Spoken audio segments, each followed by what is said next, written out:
Welcome to my channel. Nuclear physics को लेके चल रहे हैं। चैनल पे नए हैं तो चैनल को सब्सक्राइब कर लें। मोस्ट इंपॉर्टेंट एमसीक्यूज़ की सीरीज़ है। तो आज हमारा लेक्चर है वो है mass defect and bonding energy से related very most important MCQs. तो आंसर्स को मैंने ऑलरेडी बोल्ड कर दिया है। जो राइट आंसर है वो इसी को यहाँ पे मैं कॉल करूँगा ताकि वीडियो लेंथी ना बने।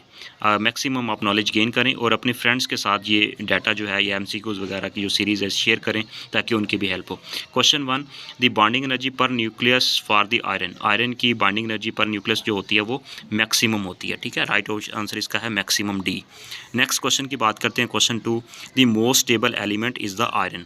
ठीक है, बॉन्डिंग एनर्जी भी ज़्यादा होती है और स्टेबल इसी वजह से होता है। C is the right option.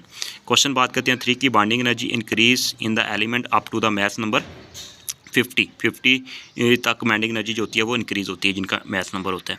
Right option B. Question 4, in case of the mass defect and bonding energy when 2 proton and 2 neutron fuse to form the helium nucleus, then the energy given out about कितनी energy emit होती है जब वहाँ पे basically alpha particle बनता है 28 mega electron volt. ठीक है, जब 2 प्रोटॉन और 2 न्यूट्रॉन फ्यूज़ होते हैं। तो नेक्स्ट बात करते हैं क्वेश्चन 5 की। क्वेश्चन 5, व्हेन 2 न्यूट्रॉन मर्ज मतलब मिलते हैं आपस में, कंबाइन होते हैं to form the helium nucleus, then the energy release during the this reaction will be the. तो एनर्जी कितनी होगी? 24 मेगा इलेक्ट्रॉन वोल्ट। ठीक है, 24 तकरीबन होती है। ठीक है, थोड़ी बहुत वेरी कर सकती है almost. Question 6, the bonding energy per nucleon for the uranium about. Uranium के लिए bonding energy per nucleon 7.7 mega electron volt होती है। 1 राइट आंसर है इसका। वेरी इंपॉर्टेंट है ये 6 वाला MCQs. Bonding energy per nucleon is, तो ये बेसिकली क्या होता है? Bonding energy per nucleon is greatest for the medium weight nuclei. दरमियाना जो वेट न्यूक्लियाई होता है उनका ग्रेटेस्ट होती है bonding energy per nucleon. D is the right option. Question number next 8, which of the following has the energy greatest bonding energy per nucleon. ठीक है, per nucleon greatest bonding energy किसकी होती है? वो हमारे पास बेसिकली यहाँ पे गिवन जो है उसके मुताबिक हमारे पास हीलियम होता है 28 मेगा इलेक्ट्रॉन वोल्ट या 24-25 तकरीबन almost. Question 9, bonding energy of the hydrogen nuclei is. Hydrogen nuclei basically कितनी होती है? ठीक है, हाइड्रोजन न्यूक्लियाई की बेसिकली बॉन्डिंग एनर्जी होती है नन ऑफ दीज, इसमें कोई भी आंसर करेक्ट नहीं है। ठीक है, यहाँ पे हीलियम की 28 होती है। अगर यहाँ पे ऑप्शन में 28 के करीब होगा जैसे हमारे पास ऊपर था। ठीक है, या इसके अंदर देखा था। ठीक है, हमने क्वेश्चन नंबर यहाँ पे 5 में तो 24-28 के आसपास है, इसलिए हमने 28 इसको करेक्ट कर दिया। ठीक है, तो इसी तरह आप ऑप्शन के मुताबिक राइट आंसर दीजिएगा। ऑल ऑप्शन को रीड करें देन उसका आंसर दें। Question number next 9, the bonding energy for the hydrogen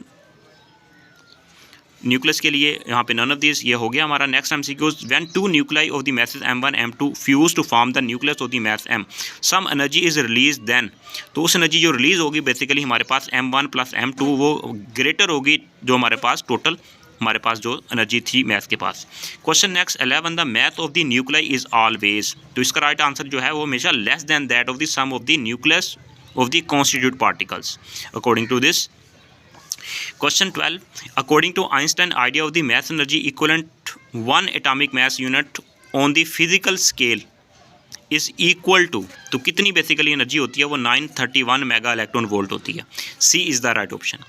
question 13, the mass defect is define as. Mass defect को कैसे डिफाइन करते हैं? तो इसका मैथमेटिकली फार्मूला है चेंज इन मास जो है बेसिकली हमारे पास is equal to Z atomic number charge number और mass of proton plus A minus Z. मतलब यहाँ पे न्यूट्रॉन आ जाएगा हमारे पास, atomic mass minus atomic number, तो न्यूट्रॉन का मास माइनस न्यूक्लियस। ठीक है, तो बेसिकली हमारे पास इक्वेशन बनती है। Question next 14, the bonding energy is define as. कैसे डिफाइन करते हैं उसको? हम एनर्जी की फॉर्म में लिखेंगे bonding energy is equal to Z M P, मतलब मास नंबर किसका है? प्रोटॉन का, और C speed of light plus into A minus Z into newton का mass C square minus M C square. ठीक है, ये हमारे पास न्यूक्लियस का है बेसिकली हमारे पास है। तो ये हमारे पास बेसिकली इक्वेशन बनती है in form of energy. Question 15, Einstein mass energy relation is given by is equal to del M change in mass in multiply by C square. C is the right option.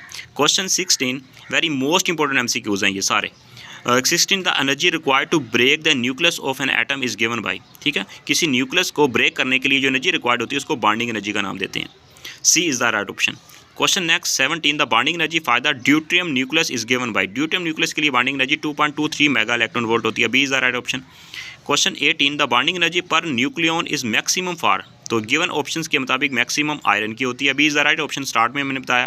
Question 19, the value of the one atomic mass unit is equal to 931 mega electron volt is the right option. Question 20 the gamma emission from the nucleus of an atom causes the. तो gamma emission जो होती है किसी भी nucleus से alpha beta gamma radiation जो emit होती हैं, तो बेसिकली गामा जो रेडिएशन इमिट होती हैं ये काज क्या बनती हैं, इससे क्या होता है, क्या चेंज आता है, चेंज जेड एटॉमिक नंबर में चेंज आता है, नहीं। चेंज इन एटॉमिक मैस में चेंज आता है, नहीं आता।